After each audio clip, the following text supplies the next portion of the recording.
إن الحمد لله نحمده ونستعينه ونستغفره ونعوذ بالله من شرور أنفسنا ومن سيئات أعمالنا من يهده الله فلا مضل له ومن يضلل فلا هادي له أشهد أن لا إله إلا الله وحده لا شريك له وأشهد أن محمدا عبده ورسوله وبعد.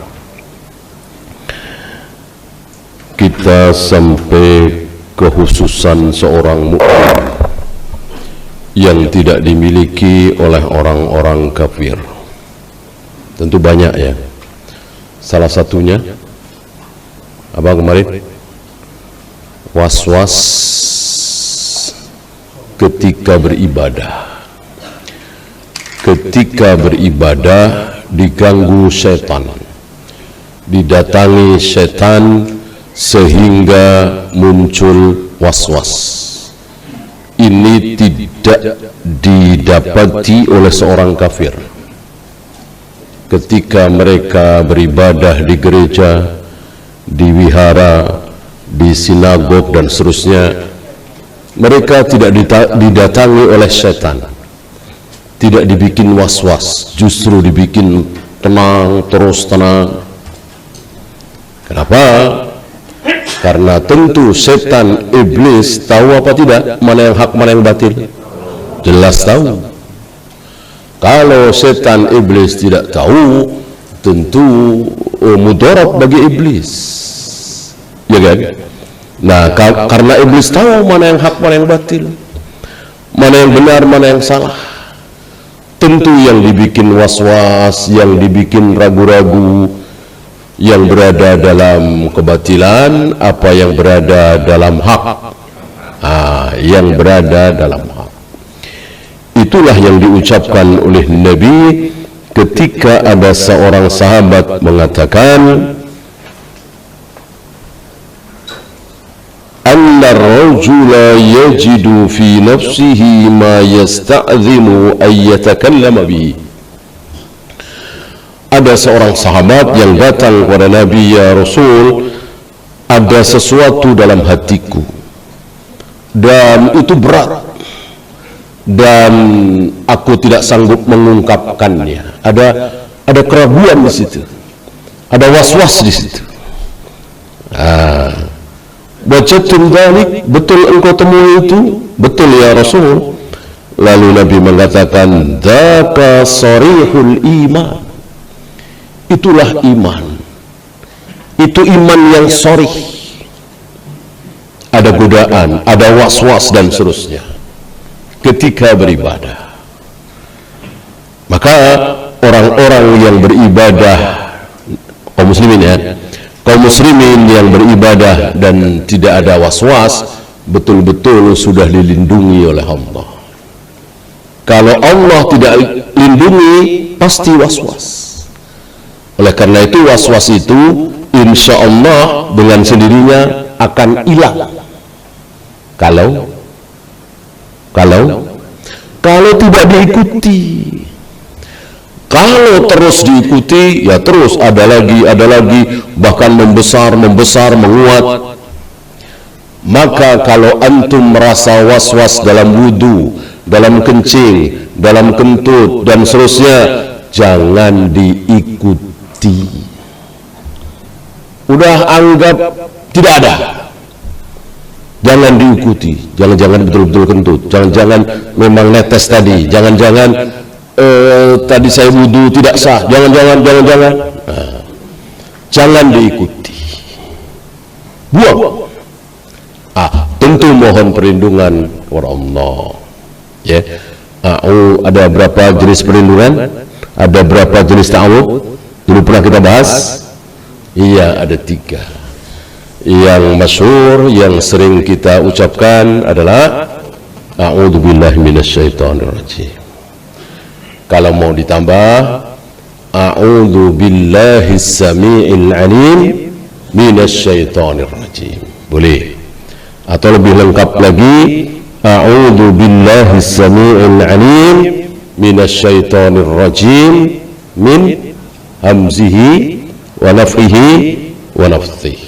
Ini 3 jenis perlindungan, mohon perlindungan kepada Allah.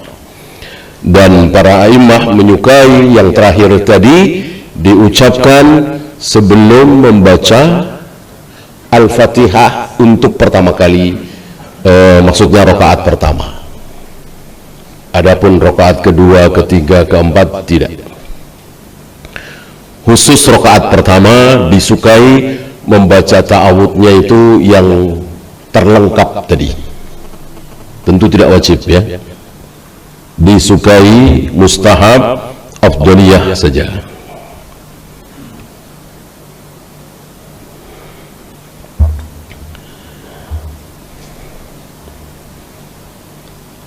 Anna dzaka huwa al-alamatul bayyinatu, yang dimaksud itu adalah tanda yang jelas, ala anna imanakum sarih, bahwa imanmu itu sarih, tegas, ada, jelas.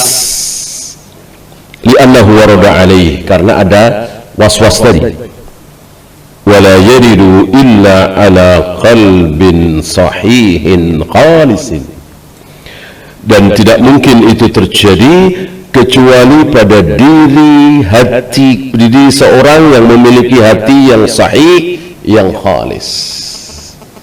Ini luar biasa, setan iblis tidak akan pernah diam, terus digoda, terus ditipu sampai mati. Tidak ada iblis mengatakan udahlah, buang-buang waktu, kalau goda yang ini buang-buang waktu, udah biarin aja lah ya, 1 ini atau 2 ini, nggak ada. Kalau bukan iblis, bukan setan, mungkin ya penjahat apa yang udah biarin aja nih 1 nih atau 2, biarin dah, yang lain kan masih banyak. Nggak ada. Mau sekali berimam Syafi'i, mau sekali berimam Bukhari, bahkan sekali Abu Bakar dan Umar, bahkan para nabi, para rasul, kalau tidak dilindungi oleh Allah. Para nabi, para rasul dilindungi oleh Allah, dijaga oleh Allah. Apa istilahnya? Maksum. Bukan berarti para nabi, para rasul tidak digoda, tetap digoda, tapi dijaga oleh Allah, menang. Adapun selain para nabi, para rasul, sekelas Abu Bakar, Umar, manusia termulia di muka bumi ini setelah para nabi, para rasul, tetap digoda ya. Apalagi kita. Maka jangan pernah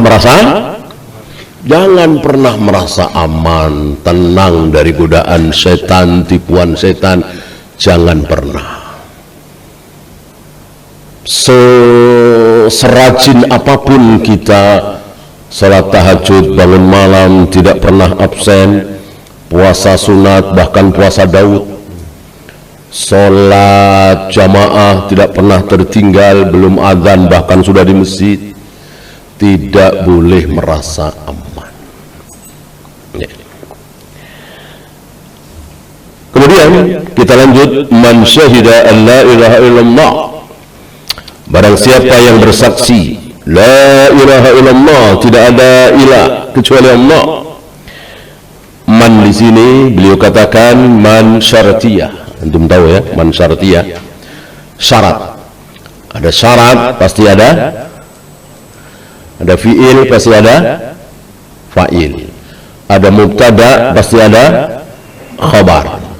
Ada na'at, pasti ada man'ud. Ada syarat, pasti ada jawab. Gak mungkin ada syarat tanpa jawab.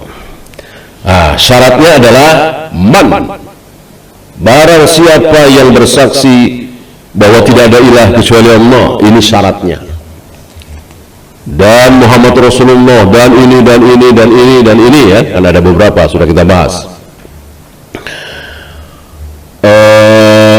termasuk Nabi Isa ya sebagai contoh, termasuk Nabi Musa sebagai contoh. ini syarat. Jawabnya, adkhalahumul jannah, maka pasti Allah akan masukkan dia ke dalam surga. Ini jawabnya. Tadi syaratnya, ini jawabnya.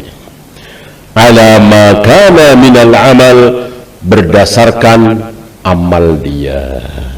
Sekali lagi jangan salah paham, bukan berarti kita masuk surga karena amal. Karena sholat terus masuk surga, karena saum terus masuk surga, karena zakat, karena haji, karena jihad terus masuk surga. Tidak. Kita masuk surga, bahkan Rasulullah masuk surga bukan karena amal, tapi karena rahmat Allah. Lalu apa maksud ala ma kana minal amal? Masih kan? Iya, di surga mana kita masuk itu tergantung bagaimana amal kita. Jadi amal mempengaruhi di surga mana. Kan tingkatannya luar biasa. Jangan dikira sama-sama Firdaus berarti satu tingkatan. Tidak, masih bertingkat-tingkat, padahal sama-sama surga Firdaus.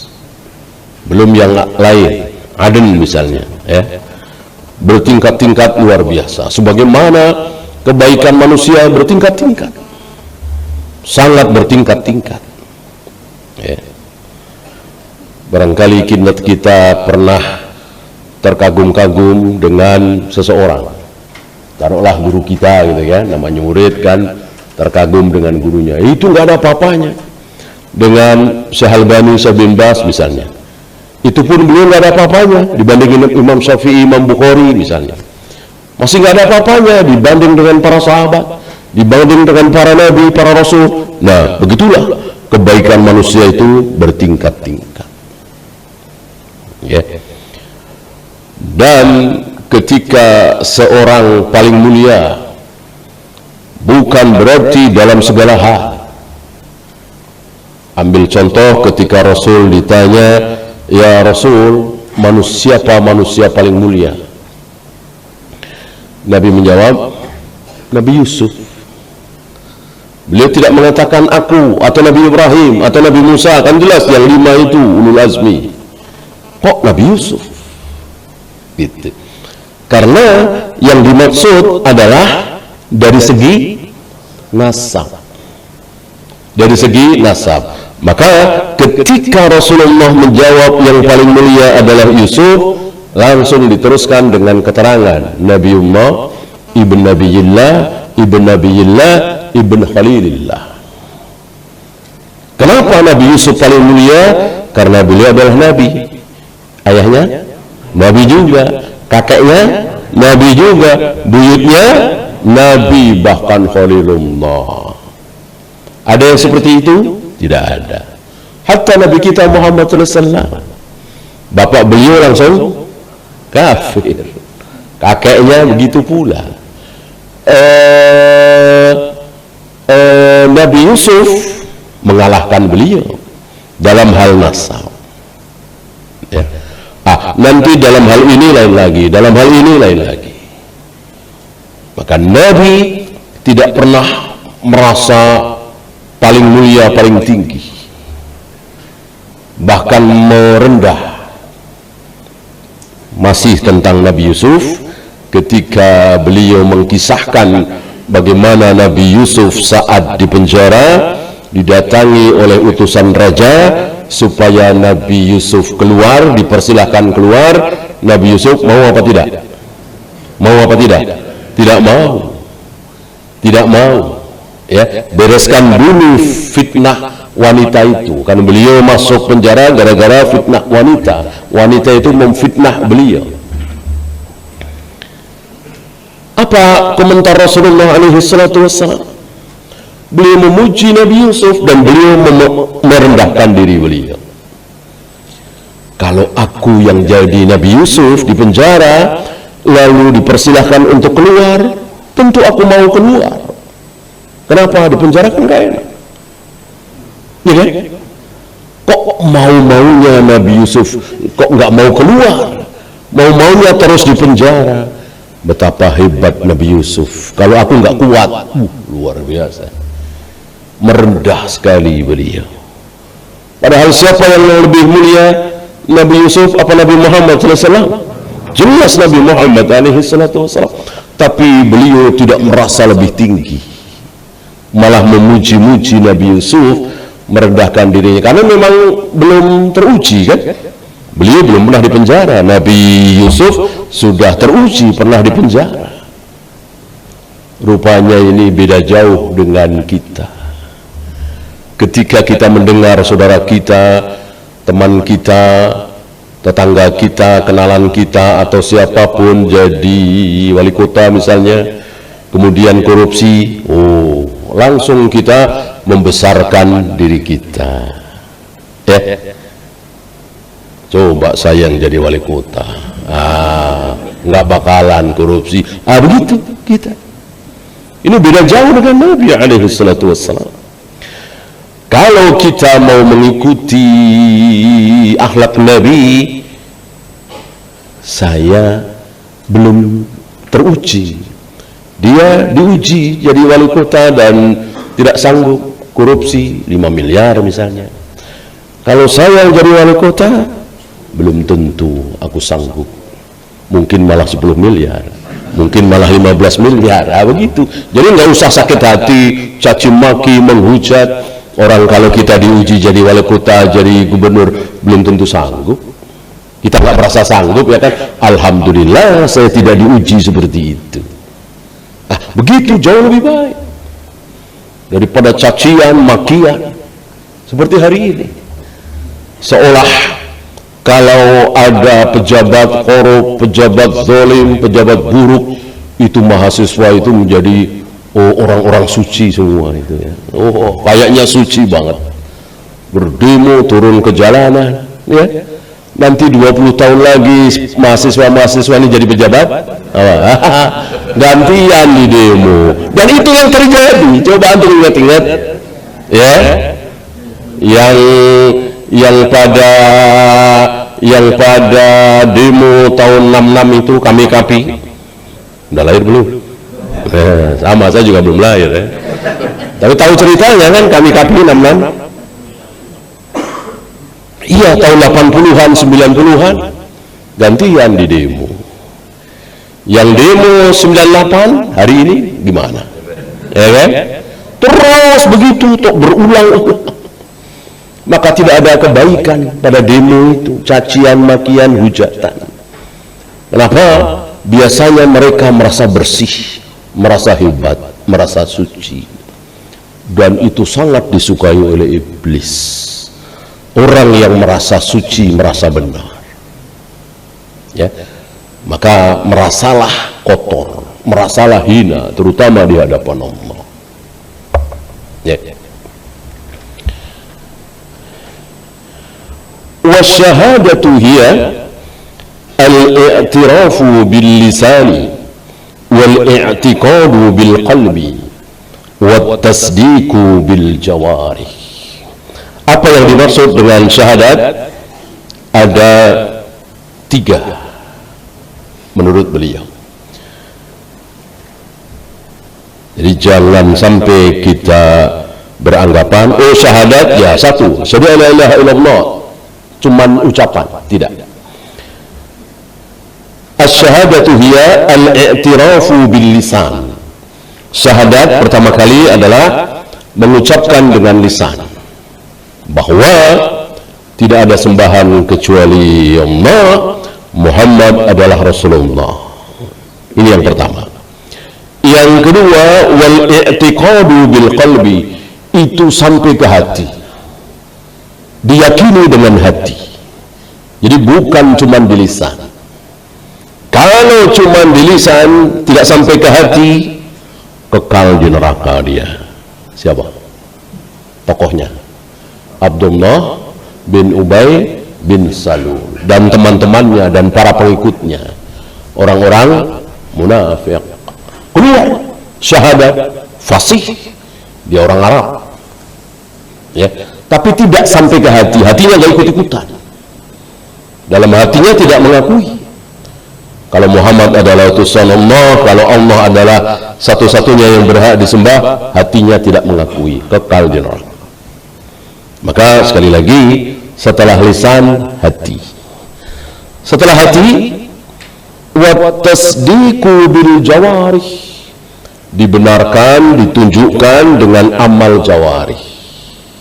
Salat, saum, zakat, haji, baca Al-Quran, jihad, dan seterusnya. Ini semua adalah dalam rangka meneruskan iman tadi, dalam rangka meneruskan i'tiraf dengan lisan, kemudian i'tiqad dengan hati, dilanjutkan dengan amal. Hanya nanti perlu pembahasan berikutnya, apakah semuanya harus dilakukan? Tentu tidak. Salat saja tentu ada yang wajib, ada yang tidak. Saum ada yang wajib, ada yang tidak. Memberikan uang kepada orang lain, mengeluarkan harta, ada yang wajib, ada yang tidak. Yang wajib apa? Ya, zakat. Apalagi yang wajib, zakat doang? Nafkah. Ya, nafkah kan wajib. Adapun sedekah tatawwu tidak wajib. Ya. Haji ada yang wajib, ada yang tidak. Yang wajib yang pertama kali, adapun yang kedua, ketiga, dan seterusnya tidak wajib. Umrah berselisih para ulama, apakah wajib atau tidak. Adapun orang yang berhaji, ya udah jelas umrahnya tidak wajib, kan sudah tidak mungkin haji tanpa umrah. Maksudnya yang belum haji, yang belum haji, apakah wajib umrah atau tidak? Ini berselisih para ulama. Yang rajih insya Allah tidak wajib, ya. Walaupun sekali lagi masih berselisih. Dan tidak boleh mencela apabila antum punya teman, punya saudara, bahkan anak, kok tidak mau mengamalkan yang tidak wajib. Tidak boleh dicela, tidak boleh dijewer, tidak boleh dihukum. Hati-hati ini, beberapa pesantren saking semangatnya menghukum anak-anak yang tidak puasa Senin Kamis, yang tidak sholat rawatib, yang tidak sholat tahajud, tidak boleh. Adapun menghukum anak yang masuk kelas telat, boleh. Justru boleh. Justru boleh, ya. Kenapa? Karena itu sebuah aturan. Nah, aturan ya dibikin untuk ditaati. Dan bolehkah ada hukuman-hukuman seperti itu? Boleh. Adapun ibadah yang tidak wajib diwajibkan, kan nggak boleh. Dihukum berarti kan seolah diwajibkan. Gitu ya. Oleh karena itu Nabi memuji suami istri yang bangun malam. Misalnya suami bangun malam duluan, maka membangunkan istrinya, diajak istrinya untuk sholat malam. Jika sulit bangun, apa kata Nabi? Percikkan air. Begitu pula sebaliknya, kalau yang bangun duluan istrinya, bangunkan suaminya untuk sama-sama qiyamul lail. Berjamaah boleh. Nabi mencontohkan. Boleh dengan jahar, boleh dengan sir. Jika sulit bangun, dipercikkan air. Sampai di situ sabda Nabi. Nabi tidak mengatakan jika dipercikin air masih nggak bangun, maka segayung misalnya, enggak. Segayung nggak bangun juga seember, enggak ada begitu. Dipercikin nggak bangun juga, kan nggak wajib. Nggak boleh dipaksa, nggak boleh dicela, karena tidak wajib. Ya, hati-hati. Jangan kita hanya bermodal semangat, tentu semangat yang bagus sekali, ya. Lalu melupakan dalil, melupakan ilmu. Jangan. Masih ingat yang menonjol semangatnya tapi tidak menonjol ilmunya? Siapa? Khawarij, aliran sesat pertama di dalam Islam ini. Jangan sampai kita seperti mereka.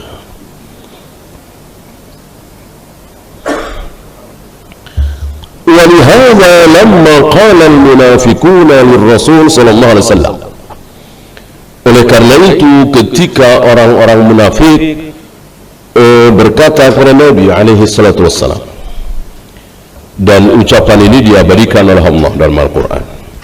Apa kata orang munafik kepada Nabi? Nashhadu annaka la Rasulullah, kami bersaksi bahwa engkau betul-betul utusan Allah. Kata siapa? Kata Abdullah bin Ubay bin Salul dan teman-temannya. Entah berapa orang.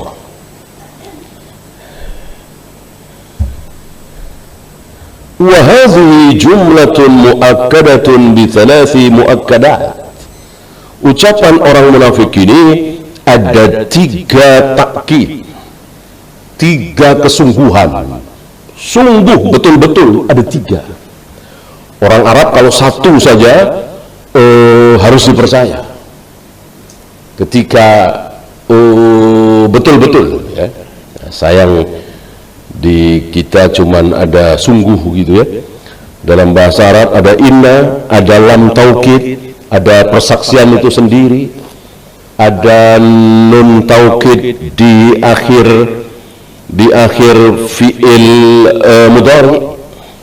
Jadi ada beberapa untuk menunjukkan kesungguhan itu. Nah di sini ada 3. Sungguh, betul-betul, sungguh kami yakin bahwa engkau adalah utusan Allah ya Muhammad. Kira begitu. Apa jawab Allah? Dijawab oleh Allah karena Allah tahu apa yang ada di hati mereka. Rasul tidak tahu. Rasul ya hanya mengatakan iya. Rasul tidak mengetahui isi hati manusia. Allah tahu. Maka Allah menjawab, kadzdzabahumullahu biqaulihi. Allah dustakan ucapan mereka karena Allah memang tahu ucapan mereka adalah dusta. Allah mengatakan, wallahu ya'lamu innaka la rasul. Sungguh Allah tahu bahwa engkau betul-betul utusan Allah ya Muhammad. Wallahu yashhadu, dan Allah bersaksi, innal munafiqina lakadzibun. Allah bersaksi bahwa orang-orang munafik itu bohong, dusta, kadzab. Itu langsung dibongkar dengan turunnya ayat ini. Ayat pertama dari surat Al-Munafiqun sesuai dengan isinya. Maka Nabi menamakan surat ini sebagai surat Al-Munafiqun. Ada surat Al-Mu'minun, ada surat Al-Munafiqun. Dibongkar. Ya. Dan ini salah satu mukjizat Al-Quran. Kehebatan Al-Quran bisa membongkar isi hati manusia. Ya. Dan ketika ayat ini turun, Abdullah bin Ubay bin Salul sudah mati belum? Belum, masih hidup. Sama ketika turun surat Al-Lahab, tabbat yada abi lahabi wa tab, bahwa Abu Lahab itu saya selanaran pasti akan masuk neraka. Itu Abu Lahab sudah mati apa masih hidup? Masih hidup. Luar biasa. Padahal Abu Lahab itu orang bodoh apa orang pintar? Pintar. Cuman ya itulah, tentu ya kalah pintar sama Allah, ya kan? Seandainya nggak kalah pintar, barangkali Abu Lahab ya tinggal pura-pura masuk Islam aja, hancur Rasulullah, hancur Al-Quran. Ya, coba Abu Lahab masuk Islam, nggak usah memusuhi, ya kan? Sementara ada surat Al-Lahab itu, apa nggak hancur Rasulullah? Apa nggak hancur Al-Quran? Akan masuk neraka, oh berarti masuk Islam masuk neraka, gitu kan? Nggak kepikiran ada Abu Lahab, ya kan? Nggak kepikiran. Padahal Abu Lahab bukan orang bodoh, nggak kepikiran. Semakin yakin kita bahwa Al-Quran betul-betul dari Allah, bukan karangan Nabi alaihi salatu wassalam. Dan semakin yakin kita orang beriman, orang kafir, masuk surga, masuk neraka, semua adalah kehendak Allah secara kauniyah. Bukan secara syariah tentunya, secara kauniyah. Kan kehendak Allah ada berapa? Ada 2.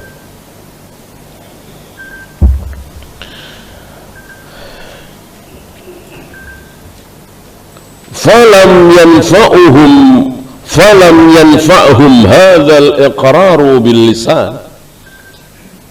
Persaksian orang-orang munafik dengan lisannya itu tidak ada manfaatnya, li'annahu khalin minal i'tiqadi bil qalbi, karena sekedar ikrar, sekedar ucapan tanpa hati sama sekali, hatinya nggak ikut-ikutan, ya, maka jelas sama dengan orang kafir, bahkan lebih buruk. Fiddarkil asfali minan nar, orang munafik itu berada di neraka yang paling bawah. Neraka yang paling bawah. Kenapa? Kenapa lebih rendah dari orang kafir? Karena orang kafir nggak bohong, nggak nipu. Saya Yahudi, saya Nasrani, saya Hindu, saya Buddha, nggak bohong kan? Adapun orang munafik bohong, saya Muslim, saya mukmin, padahal tidak. Mungkin dia meyakini sebagai Hindu, sebagai Buddha, sebagai Konghucu dan lain-lain. Bohong. Maka sulit untuk mengetahui ini munafik, sulit ya di hati. Ya waktu itu Al-Quran belum putus, wahyu belum putus, Al-Quran masih turun, akhirnya dibongkar oleh Allah dengan turunnya ayat ini. Lah kalau sekarang gimana coba? Nggak mungkin bisa. Nah oleh karena itu Allah memberi tanda biar kita hati-hatilah, bukan biar kita tahu oh itu tandanya begini, enggak, agar kita minimal hati-hati. Siapa tahu dia munafik, siapa tahu dia sholatnya, saumnya, syahadatnya ya pura-pura saja, ya. Allah memberikan ciri-ciri, tanda-tanda. Masih ingat ciri-ciri, tanda-tanda orang munafik? Iya, kalau ngomong banyak bohongnya, kalau berjanji banyak ingkarnya, kalau diberi amanah khianat, kalau bermusuhan sangat berlebihan, dendamnya nggak hilang-hilang. Kemudian akrab dengan orang-orang kafir, ya, dekat gitu. Sohib karibnya itu pendeta, pastor, ya. Nah, itu salah satu ciri. Dengan kaum muslimin, terutama para dai, apalagi doa salaf, jauh, nggak dekat. Ya. Dengan orang-orang kafir dekat. Ya, sering ke gereja misalnya, ya, wihara, ke masjid malah jarang, gitu ya. Itu ciri. Bolehkah kita katakan munafik? Enggak, belum boleh, ya. Minimal kita berhati-hati karena memang ada ciri di situ, ya. Dan nggak segan-segan menyakiti kaum muslimin. Kalau menyakiti tokoh-tokoh kafir malah segan, gitu ya. Menyakiti kaum muslimin nggak segan-segan, ya. Ada pembangunan gereja misalnya dibantu, ya, Pembangunan masjid malah dihalang-halangi, ya kan? Nah, itu ciri-cirinya. Allah memberikan ciri-ciri, dan tentu itu di negeri muslim, bukan di negeri kafir. Negeri kafir ngapain pura-pura muslim, ya kan? Di negeri muslim, bukan di negeri kafir. Ya sebagaimana Madinah, kan kaum muslimin sudah menang. Beberapa negeri sudah dikuasai oleh kaum muslimin. Mekah sudah jelas, sudah takluk di bawah kekuasaan Islam. Artinya Islam itu menang jaya. Pura-pura sebagai muslim dan tokoh ya. Maka kita hanya bisa berhati-hati. Sekali lagi, kita tidak boleh menuduh, karena hanya Allah yang tahu, ya. Rasul aja tidak menuduh, ya kan, bukti-bukti udah jelas. Ya jangankan Rasul, sahabat aja lihat bukti-bukti itu. Tapi karena memang belum turun wahyu, Rasul masih mau menyolati, karena memang belum turun wahyu sebagai larangan. Nah, ketika betul-betul turun ayat, baru Nabi batalkan, ya. Bahkan detik-detik menjelang Nabi menyolati Abdullah bin Ubay bin Salul, Nabi diapakan oleh Umar? Ditarik surbannya, ditarik, ya Rasul munafik, ya. Nabi nggak marah. Bahkan belakangan Umar heran, kok berani-beraninya aku menarik surban Nabi. Belakangan heran terhadap dirinya sendiri, ya. Tapi rupanya justru keputusan Allah turun wahyu sesuai dengan keinginan Umar. Antum harus tahu, insya Allah antum tahu, ada 3 wahyu, ada 3 ayat yang sebelum ayat itu turun, Umar sudah berharap-harap ayat itu turun. Ya, ini luar biasa Umar. Pantas Nabi mengatakan, seandainya ada Nabi lagi setelah aku, tentu yang akan jadi Nabi adalah Umar. Ya. Salah satunya ini. Umar tidak ingin Rasulullah menyolati si munafik ini. Ditarik surban Nabi. Betul. Detik-detik menjelang beliau mau mensolati, padahal sebelumnya sudah turun ayat, engkau mintakan ampun 70 kali, nggak akan aku ampuni, ya. Tapi memang belum ada larangan, la tusalli alaihim wa la taqum ala qabrihim ahadan. Ayat itu belum turun. Artinya Nabi mengatakan, aku diberi pilihan, mau menyolati silahkan, enggak juga silahkan, 70 nggak akan aku ampuni. Bahkan ada riwayat, siapa tahu kalau 71. Ini luar biasa, ya. Nggak ada dendam sama sekali Nabi. Padahal Nabi itu dibikin sengsara oleh si munafik ini. Dalam perang Uhud, dalam perang Ahzab, luar biasa kelakuan si munafik ini, menyengsarakan Nabi, membuat Nabi sakit. Tapi begitu mati nggak ada dendam sama sekali. Nabi menginginkan si fulan ini, Abdullah bin Ubay bin Salul, masuk surga. Ya, coba kalau kita, ya kan? Hancurkan ya Allah, siksa ya Allah, lipat ganda ya Allah, mungkin kalau kita, ya. Nabi tidak. Luar biasa akhlak Nabi sallallahu alaihi wasallam.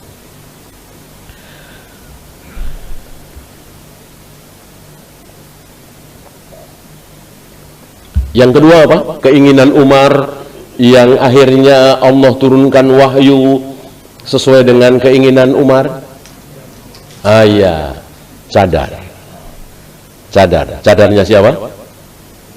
Cadarnya istri-istri Nabi, ya. Jadi waktu itu istri-istri Nabi belum diwajibkan pakai cadar.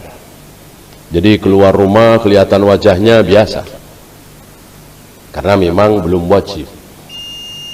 Umar tidak suka itu.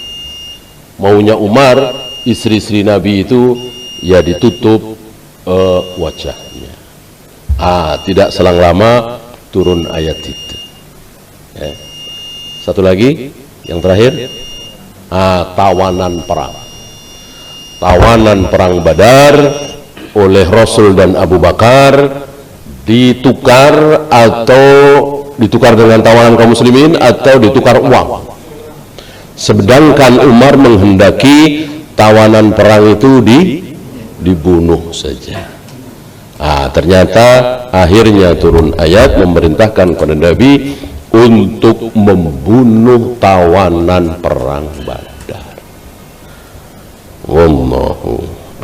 Ya, silakan azan dulu. Wassallallahu ala Muhammadin sallallahu alaihi wasallam. Akhiru da'wana alhamdulillahi rabbil alamin.